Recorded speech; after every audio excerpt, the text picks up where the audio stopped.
Voltamos, gente, ao nosso Almoçando com a Notícia de hoje. E eu disse que logo em seguida nós estaríamos com o Procurador-Geral da Assembleia Legislativa, meu querido amigo Diógenes Tenório. Aliás, Diógenes, queria dizer a você que nós estamos em plena evolução lá na Assembleia Legislativa também.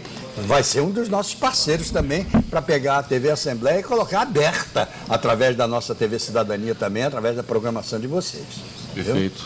Já estamos em plena evolução, nós já assinamos convênios com quase todos os poderes, está faltando só a Assembleia, mas a gente chega lá já já. Se Deus quiser. Ok. Bom, meu caro Diógenes, eu deixei propositadamente que você desse continuidade às palavras do nosso amigo Leonel Assunção, como procurador de um município pequeno, e você que passou por tudo isso e hoje é o Procurador-Geral da Assembleia, qual é o papel do procurador quando principalmente ele se vê cercado por uma pleiade de advogados que precisam também labutar no serviço público?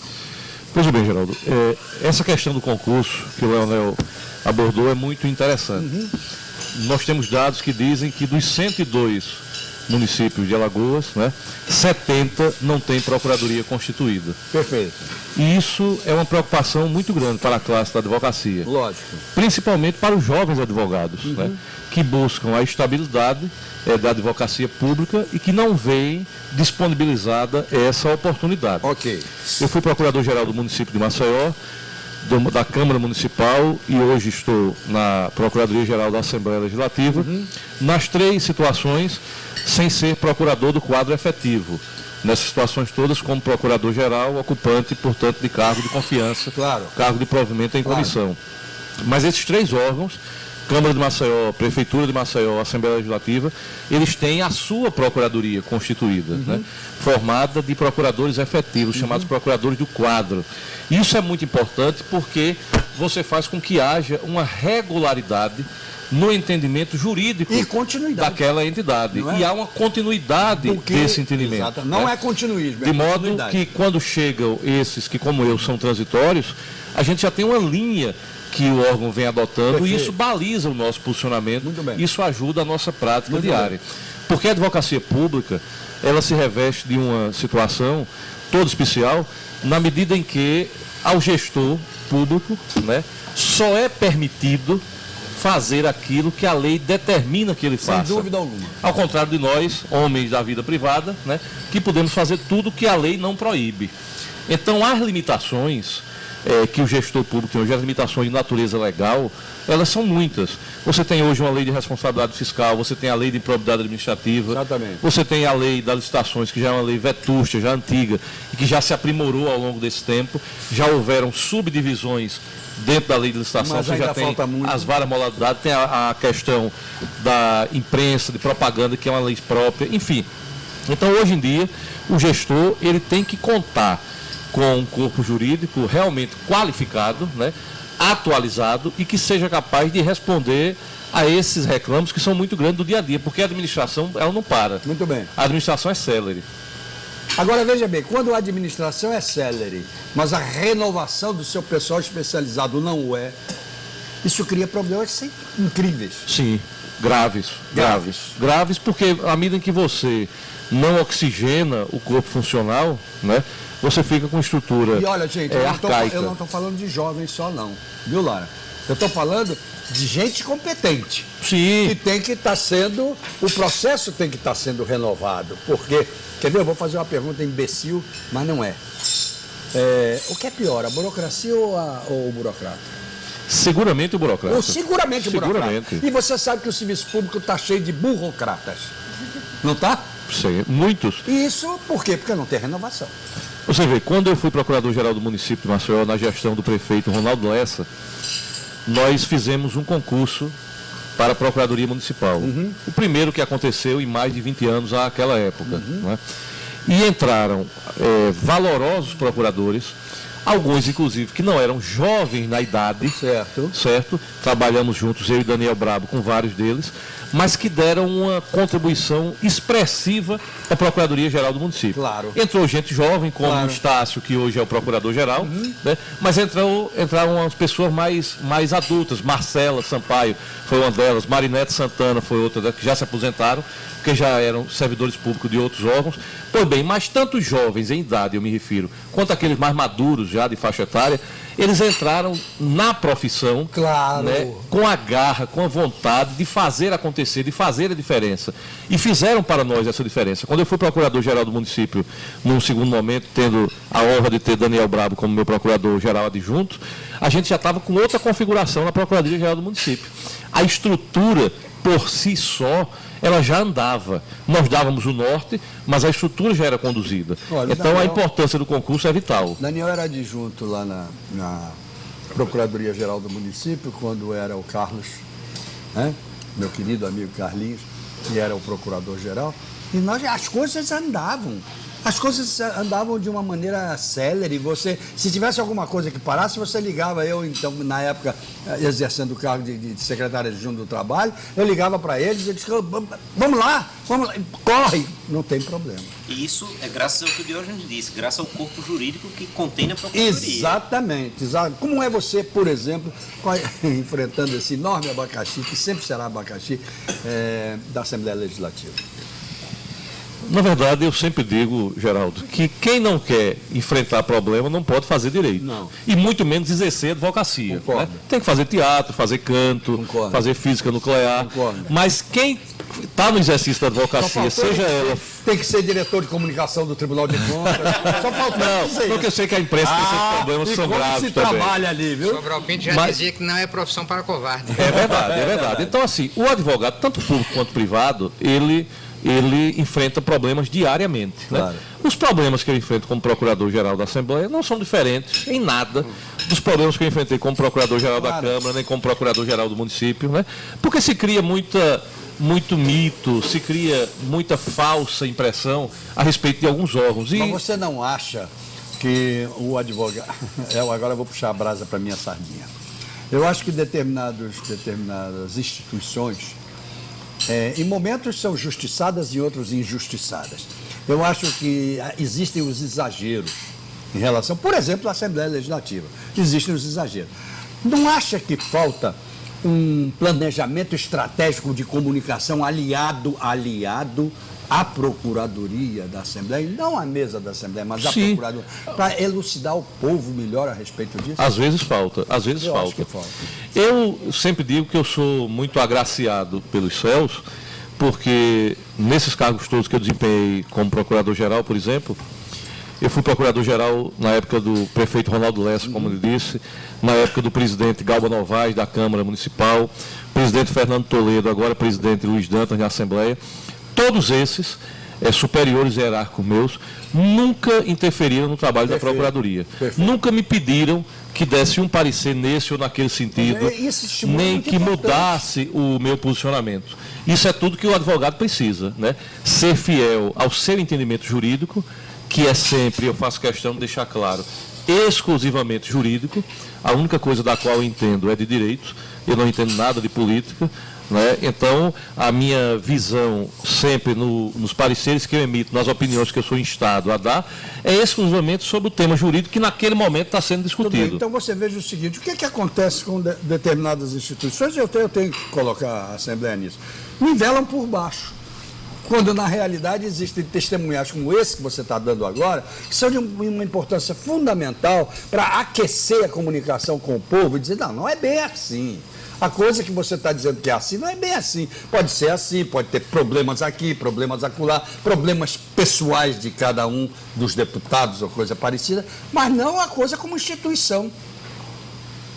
Seguramente. Até porque, veja, as instituições, elas são sempre maiores. Sempre né? maior. E isso faz Tem que parte ser. da essência do Estado brasileiro. exatamente. E acho que nós não podemos nunca deslembrar Nunca, disso. nunca, né? nunca. As instituições, elas são feitas por nós, pelos homens, mas por mais que nós tentemos destruí-las ou enfraquecê-las, e a sociedade tem feito isso em algum momento histórico, a gente não consegue. Claro que porque não. o lastro que as sustenta, né, ele é resultado Com de certeza. anos e anos de conquistas, de lutas, de aprimoramento. Com certeza. E acho que a parte que nos cabe nesse latifúndio, como diria o João Cabral, é justamente a gente dar essa parcela de contribuição. É verdade. Né? Na medida das nossas forças e da experiência que cada um de nós tem. Com certeza, meu querido amigo.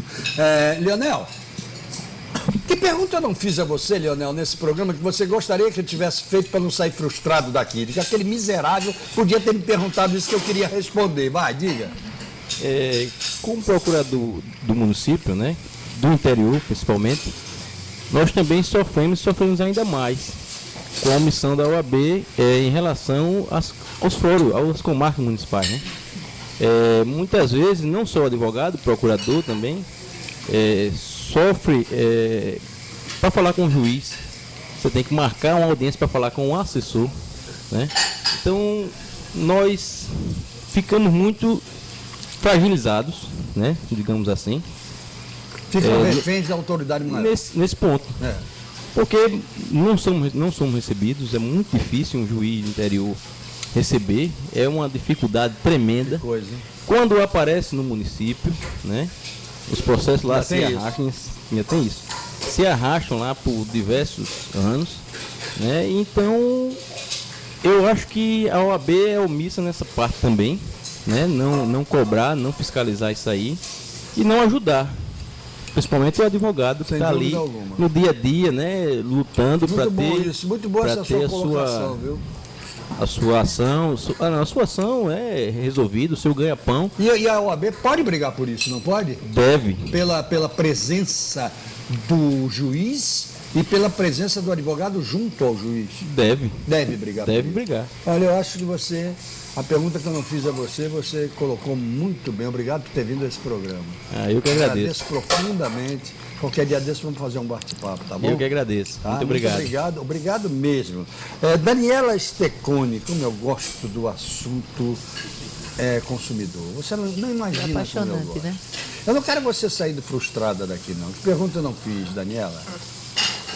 Ou uma delas, né? Porque eu não devo ter feito 1 milhão de perguntas a você. Não, eu gostaria que você tivesse colocado assim, para nós advogados, o que nos leva a sairmos do escritório, né? A estar fazendo aqui um trabalho voluntário, né? O que nos move, né? Nada na ordem é remunerado, nada é só um serviço voluntário. O que nos traz, cada um de sua atividade, inclusive, acompanhar e se expor dessa forma. Perfeito. Né? Então, muito boa pergunta. Né, já que você não me perguntou, eu vou lhe dizer muito boa. Que é essa paixão pela advocacia que cada um tem. Né? Nós somos advogados apaixonados. Muito bom. Né? Nós somos práticos do direito. E nos avilta contribuirmos para uma entidade que já foi a entidade mais credibilidade no país e que ela tanto em nível federal como estadual não atende às nossas expectativas. Em pouco tempo. Exatamente. Em pouco tempo. Então, tentar levantar a cabeça e dizer, olha, eu sou advogado com orgulho, e não falar baixo e esconder. É mais fácil destruir do que construir, né? Exatamente. Não é? Então, é esse orgulho que nos move e que nos faz doar o nosso tempo, as nossas famílias, as nossas amizades. Daniela, né? muito obrigado por ter vindo. Muito obrigada. Obrigado mesmo, Obrigado, viu? Obrigada. Vai vir para um bate-papo, né? Para a gente conversar muito sobre o PROCON. Sou sua fã. Tá bom? Obrigado. Dentro do PROCON tem o nosso querido deputado, né, hoje. O Rodrigo. Que trabalho lindo que ele fez. Eu acho que a eleição dele para deputado estadual maravilhoso. Advogado. Altamente merecida. Porque fez o trabalho, abriu muito caminho para quem trabalha com recentemente ele foi o único que nos honrou, né? Não é? Pois é. Que coisa Foi boa, o né? único. Que coisa boa. Um abraço para você, meu querido amigo Rodrigo. Leonardo Moraes. Leonardo, que pergunta eu não fiz a você, Leonardo? Você que é primeiro vice-presidente da ACRIMAL, Associação dos Advogados Criminalistas. Bom, na verdade, você começou a fazer a pergunta, eu já comecei a me adiantar, né? Então já comecei a responder, mesmo que a pergunta tivesse sido feita, na verdade. Na verdade, é só um balanço, né, da própria advocacia em si, né? Porque o medo que se tem é que daqui a 5 anos, 6 anos, 7 anos, a gente pare de advogar. Porque vai chegar a esse ponto. Eu nunca observei um momento tão ímpar quanto esse, em que se tem a prerrogativa tão violada quanto neste momento. Não só em relação à questão do concurso público, como bem falou o Leonel e o Diógenes. Concurso público deve acontecer. Eu sou professor de cursinho para concurso público, e os alunos sempre me perguntam, né, se existe algum movimento que apoia o concurso público. Eu digo, sim, existe um movimento, inclusive, que a gente faz parte desse movimento. Então, não só em relação ao concurso público, mas, sobretudo, em relação à própria militância. Hoje está muito difícil advogar. Hoje em dia não se encontra o juiz na vara. Hoje em dia, se a própria Constituição Federal determina que o juiz tenha 3 anos de prática jurídica, mas a pessoa que julga pode ter meses ou ter ser estagiário. Então, você coloca em suas mãos, a sua vida nas mãos, muitas vezes, de uma autoridade judicial que é descompromissada, que vai começar a trabalhar de 4 da tarde até 6 da noite. O nosso amigo ali colocou, Leonel. Exatamente. No interior, há uma dificuldade gigantesca de se conseguir ser recebida pelo juiz, quando é uma obrigação, quando é um direito nosso. Não estamos lá para prestar favor ou perder o nosso tempo. Porque é inegável que a palavra falada é mais eficaz que a palavra escrita. Município, né? Quando aparece, sim, né? O vetusto, aquele que, né? E só por uma curiosidade, muitas vezes na eleição, o que acontece, o juiz ele vai atrás da prova, né? O que isso é um absurdo. Quem atrás da prova é o delegado de polícia ou o Ministério Público, né? Então, vivemos um momento ímpar e aí esperamos que em próximos tempos, ou no próximo ano, as situações comecem a melhorar. Quando vocês assumirem que podem ser candidatos a uma futura eleição da OAB, quem sabe, né? Quem sabe? Por ter vindo, viu? Obrigado, prazer. Obrigado mesmo. E vão segurando minhas brincadeiras, porque eu sou assim mesmo. Luciano Almeida. Luciano, que prazer enorme receber você. Depois eu quero bater um papo com você muito bom aí sobre a questão da ABRAT, inclusive. Essa questão trabalhista que eu acho um assunto interessantíssimo dentro da advocacia. Que pergunta eu não fiz a você no programa de hoje? Porque eu tenho um monte para fazer no bate-papo. Estamos à disposição, Geraldo. Eu acredito que bem parecido com o que a Daniela falou. Seria o porquê do nosso engajamento nesse movimento. E eu tenho ficado, Geraldo, abismado com o engajamento espontâneo que tem surgido ao nosso movimento. Muito bom. E quando eu falo em movimento espontâneo, eu falo não só do advogado, a sociedade em geral. Certo. Tenho vários amigos, engenheiros, médicos, dentistas, empresários, e que eles hoje ressentem muito de uma OAB atuante. Se nós voltarmos num recente passado, a função da ABI e da OAB no impeachment de 1992, aquilo foi importantíssimo. Sem dúvida alguma. Entendeu? Então hoje, além da advocacia, a sociedade ela está órfã. E eu acho que foi o Leonardo ou o Fernando que falou aqui em prerrogativas violadas, não só por magistrados, promotores, mas em algumas ocasiões, que eu particularmente quero deixar aqui a minha ressalva de que o advogado criminalista, sem diferença nenhuma outra área do direito, ele é um vencedor em sair de casa para trabalhar e voltar, certo? Agora, quero lhe dizer por que isso acontece. Isso acontece porque aquele funcionário que vai pisar no pé de um advogado, que vai puxar um revólver, que vai dar voz de prisão a um advogado, ele sabe que por trás daquele advogado não tem uma entidade forte. Perfeito. A partir do momento que se tiver, ele pensa duas vezes. Ele vai respeitar, vai pensar 2 vezes. Vai sim. Obrigado, Luciano, por ter vindo a esse programa. Satisfação é nossa. Muito obrigado, mas muito obrigado mesmo. Lara, vamos avançar um pouquinho aí no tempo, viu, Felipe? Vamos lá, Lara Omena, advogada jovem. Eu gostei foi da definição logo. Ela veio qualificada assim. Que pergunta eu não fiz a você? Então saia daqui frustrado porque um cara de 77 anos não fez a pergunta a você. Com relação assim, a nós, iniciantes na advocacia, ao auxílio e assessoria com relação ao primeiro escritório. Né? Eu tenho pretensão de abrir o meu escritório agora O Fernando tem um projeto para o movimento que é justamente esse, né? Meu primeiro escritório, para auxiliar advogados como eu, né, que querem abrir o seu próprio escritório, que querem começar uma carreira, mas não tem essa assessoria, não tem esse auxílio, não tem a instrução, a orientação, né, que eu acho que é importantíssima. Normalmente a gente ouve falar assim, o jovem advogado se incorpora a um escritório de um advogado quando ele tem amizade. Quando ele tem amizade. Se não tiver amizade, não se incorpora. Mas Pois você é. toca num ponto fantástico. E aí eu vou sugerir duas E às coisas. vezes se Posso? incorpora e não é tão valorizado, Claro. entendeu? Aí quer abrir o seu para começar a ter um nome, a crescer também, a ser reconhecido, né? E é nesse início que nós precisamos de uma atenção maior, Com de um certeza. auxílio maior, porque realmente fica perdido. Aí né? eu sugiro a você levantar uma bandeirinha junto a duas instituições, a própria OAB, né, no Justamente. futuro, e ao SEBRAE, minha filha. Por que não ser microempreendedor Justamente. do direito? Não é não? É. Obrigado por válido, ter vindo, sim. hein? Eu que agradeço a Tá? oportunidade. Dá um abraço foi do seu pai, prazer. bastante grande. Dou sim. Gosto daquele gordo, viu? Eu também. Ele não melhorou, não? Já emagreceu, viu? Emagreceu? Emagreceu. Tá 10 danado. gramas. Tá danado. Não, ele 10 gramas. emagreceu 12 quilos. 12 quilos? Foi. Tá danado. Vou passar por ele na rua, não vou conhecer. Não vai conhecer, né? Tá mais Obrigado, lindo Lara. ainda. Daniel, Nada, que que coisa. agradeço. Não, eu não fiz a pergunta a você ainda não, né? A última, não? A mim? É. Pergunta que eu responderei. Não, Diógenes, não fiz não. Vamos lá, Diógenes, que pergunta eu não fiz a você, ao contrário. Agora vamos tentar resumir, porque a gente já está passando. Sim, apenas enfatizar, Geraldo, que os colegas já adiantaram, né? Que a grande tônica do movimento Sou Advogado é a união em torno desse propósito de fortalecimento da classe. Não estamos aqui para nenhum projeto de natureza pessoal, não estamos aqui com nenhum interesse subalterno, com nenhum subterfúgio a ser escondido da sociedade alagoana e da classe dos advogados. Perfeito. Nós queremos aqui unir todos, de todas as gerações, de todas as áreas do direito, né, para que nós possamos fortalecer a nossa classe. Muito bom. E enxergando que isso só será possível com o fortalecimento da nossa instituição maior, que é a OAB. Se você chegar à conclusão um dia, sei lá quando, agora ou daqui a 2 anos, eu não sei quando, que vocês vão formar uma chapa, o programa está às ordens. Ok? Ok? Valeu? Ok, então tá bom.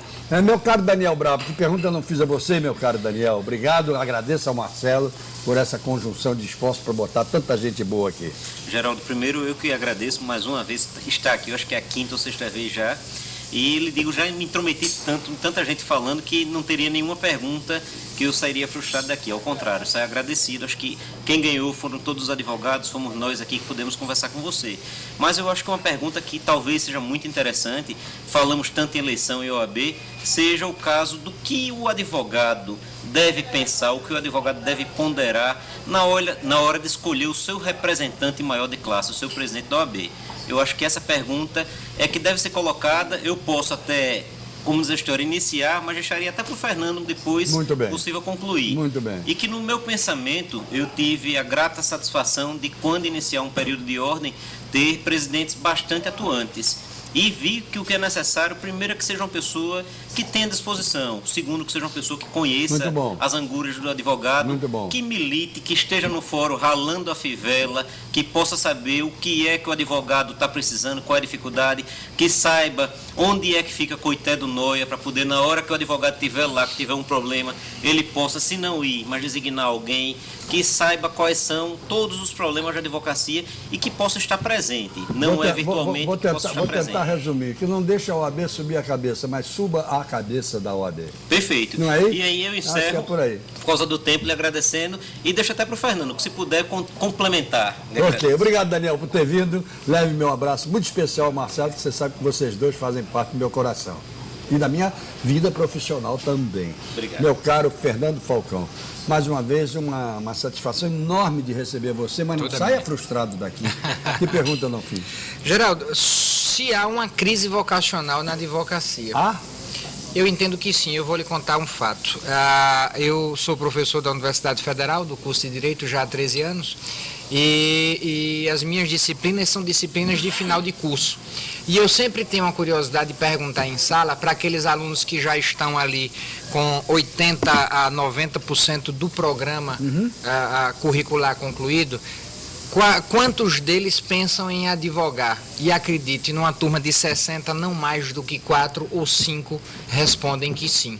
Então você imagine que nós temos aí menos de 10% de uma turma de graduandos em Direito com interesse em advogar, a imensa maioria pensando em fazer concurso público. Ali a esse fato... Problema desse país. Ali a esse fato, o seguinte argumento: eu tenho 18 anos de profissão, considero-me um advogado realizado, e encontrei com uma senhora, mãe de um amigo de muito tempo que eu não vi. Ela perguntou: e o meu filho anda fazendo o quê? Eu digo: eu sou advogado. E ela fez aquele semblante triste e disse: mas não se preocupe não, meu filho, você ainda vai conseguir passar num concurso. Como se o advogado fosse só fosse bom se passasse o profissional do direito que não conseguiu lograr êxito em passar no concurso público. A advocacia, Geraldo, é vocação, a advocacia é paixão, a advocacia é vibração. Com certeza. Então, eu e os colegas que estamos aqui, nós poderíamos sim ter seguido carreira em concurso público. Eu fiz concurso público, sou professor da Universidade Federal, mas a minha paixão e a paixão dos colegas aqui é pela advocacia. Perfeito. Por isso é que nós saímos do conforto do escritório para erguer uma bandeira de luta. Essa bandeira de luta... todo mundo dizendo assim, hashtag sou advogado. Sou advogado. Hashtag sou advogado. Hashtag. Olha que beleza, né, Lô? Com muito orgulho. É isso E aí. antes de encerrar, agradecer aqui o convite, agradecer também a Isabel Pinheiro. Parabéns pela comida maravilhosa que nos Puxa serviu vida, você aqui. me tirou de uma tempo. delícia, viu? Sabe Uma por quê? delícia. Porque eu ia dizer assim, Eu imaginei que você não fosse agradecer. não, eu ia dizer assim, qual foi ninguém vai me perguntar qual foi a pergunta que eu não fiz a vocês. Ninguém vai me perguntar. Se alguém dissesse, gostaram do almoço? Muito Então, bom, muito tá bom. certo. Mas olha, obrigado pela Não, oportunidade. É sempre uma obrigado. honra Eu muito que grande. agradeço. E estamos à disposição do amigo sempre que quiser. Muito obrigado. Um bate-papo com ou sem almoço, a gente está à Muito sua disposição. obrigado. Eu é que agradeço, no meu nome, no nome dos telespectadores também, a vocês todos. Continuem fazendo essa advocacia bonita e brilhante. E, sobretudo, eu quero dedicar esse programa a você, Lara. Porque você é a mais jovem daqui, e você é a esperança desse país. Esse país que está vivendo momentos assim tão ingratos, tão ruins, e que eu acho que a classe dos advogados ela é muito importante para ajudar a tirar o país dessa sombra que ele está. E nós nem discutimos esse assunto aqui, porque eu acho que isso é discussão para um outro programa, certo? Mas eu dedico esse programa a você que pode representar essa classe jovem, aguerrida, que vai em frente. Ok? Obrigado a vocês também que estiveram conosco até agora. Até amanhã, se Deus quiser, com mais uma repetição do Almoçando com uma Notícia ou com mais um bate-papo com o Geraldo Câmara. Ele mandou dizer que quer, como é ele que manda, não adianta, porque é ele mesmo. Nós vamos estar com os nossos encontros marcados. Até lá, gente.